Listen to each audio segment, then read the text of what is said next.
About 8 or 9 years ago now, I had the rather surreal experience of following Sugata Mitra onto the stage at an IETFL conference in Harrogate.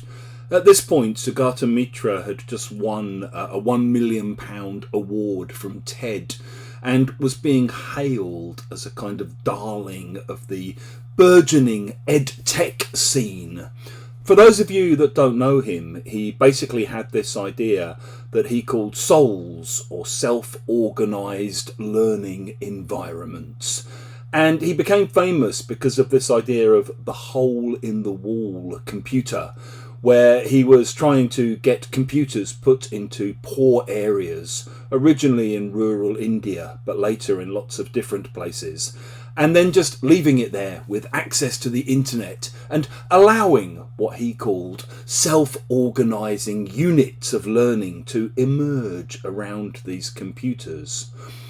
I was very, very sceptical about this whole idea, and also about his idea of grannies in the cloud, retired people volunteering and working remotely online to, he claimed, to supplement or augment the work of teachers, but essentially, I think, in the long term, to replace the work of teachers. And I was sceptical for several reasons, many of which I think I've been proved right about subsequently. But what most struck me about his talk was the way in which teachers themselves were so rapturous and responded so positively to it. To me, it seemed a bit like turkeys cheering for Christmas, because here was a man who was essentially downgrading and downplaying the importance of teachers, and also kind of covertly representing private companies' attempts to profit from what should be the responsibility of the state to provide education and to make sure that everyone in all different segments of society has access to decent teaching and decent education. I was reminded of all of this weekend because I've been at a conference, a really good conference actually, in Malta, the 12th Malta ELT conference. And one of the talks I saw there was a particularly striking example of a talk that many of you either will have seen or will be going to see in the coming months about English language teaching. It was a kind of gushing, sort of hyped up puff piece about the wonders of AI and in particular ChatGPT. The presenter told us in incredibly enthusiastic terms about all the different ways in which ChatGPT could help you save time, plan your courses, write lesson plans, mark assignments for you, create material for you, and so on. And all of this is always wrapped up in very positive language. This will help you to work smarter. This will free you up to spend more time doing the things that you want to do and the things you're good at. And predictably, the talk was applauded and very well received by the audience. I guess partly this is a reflection of the fact that many teachers, not just English language teachers, just teachers in general, are overworked and underpaid and are obviously looking for life hacks, for anything that might save them a bit of time and a bit of effort. What worries me, I guess, is that in our rush to embrace time-saving devices, we lose sight of the bigger picture.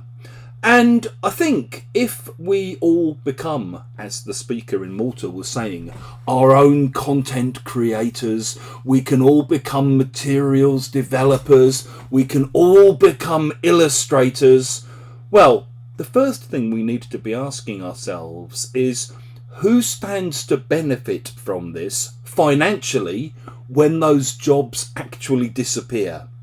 And, you know, I have a vested interest in this conversation. I'm someone who's spent the last 25 years honing my craft as a coursebook writer. And I'd like to imagine that over that time, I've got quite good at what I do.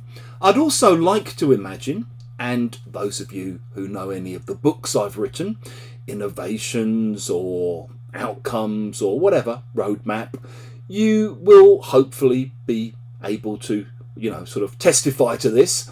I'd like to imagine I've been creative and innovative in the way I've tried to present language, in some of the exercise types Andrew Walkley and I have come up with, in the way that we've tried to structure courses, to rethink content of language courses, and so on. So, I admit I have a vested interest. But then, if you're a teacher of English and you're watching this, so do you. Because AI and ChatGPT isn't just neutral technology. It's funded by and owned by people who have a vested interest themselves in seeing our jobs be replaced by what they do.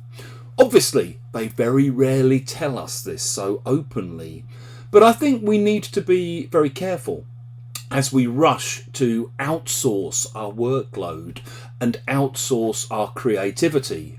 And I often worry about the fact that just generally as human beings, we rush to de-skill ourselves. We rush to deny ourselves the opportunity to get better at writing our own material, to get better at thinking about what we're doing when we're marking pieces of students' work or when we're correcting students' work.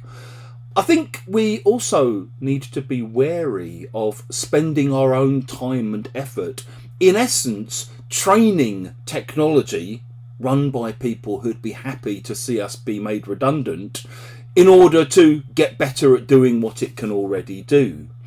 And I worry about the fact that we're seduced into consuming what's essentially, actually, very mediocre kind of material, simply because it's got this beautiful surface sheen. It shimmers from a distance, but when you dig into it and look at the actual material, it's pretty poor, and something that most of you watching would be quite capable of producing at least an equivalent version of, if not something better, maybe with a little bit of time and a little bit of training.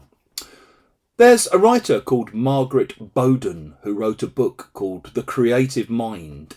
And in this book, she talks about two different kinds of creativity. She talks about what she calls P creativity, which is personal or psychological creativity, which is when you think something for the first time, even if other people have thought it before. So this is like when kids, for example, suddenly realise that water can exist in all manner of different shapes. It can be put into different shapes. They may think it for the first time, even though obviously other people have also thought this before. She then talks about historical creativity, which is when we think something that's never been thought before. And obviously this is a more groundbreaking kind of thought. And she suggests that the more someone's creativity affects others in the future and the thinking of other people, the greater that person's legacy will be, the more momentous we see these ideas as having been.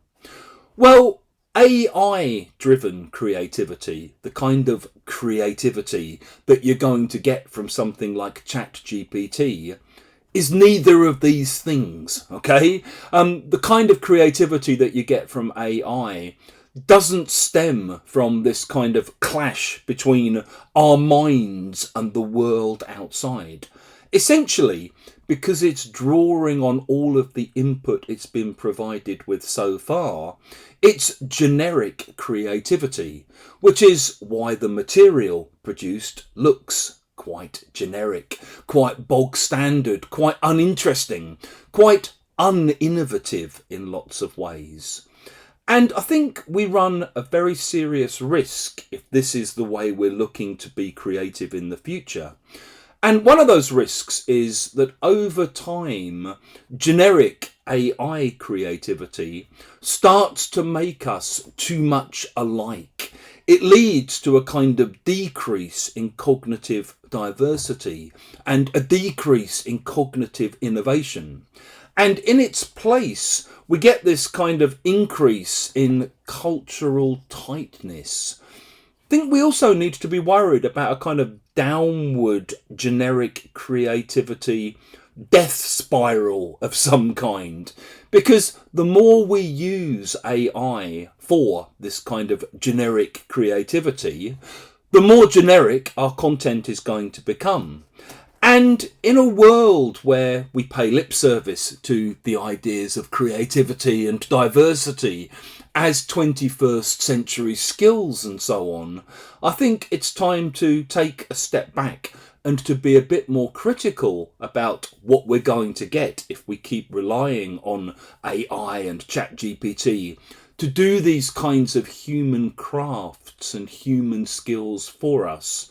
And we also need to be thinking ahead and thinking about, well, if we're not saying and proving that what we can do creatively is better than what AI can do creatively, then maybe we're helping to do ourselves out of a job. In the absence of any kind of universal basic income for your average future unemployed language teacher, course creator, coursebook writer, illustrator, photographer, and so on, what that's going to mean is a few people in Silicon Valley sitting on vast piles of money while the rest of us sit on our asses starving.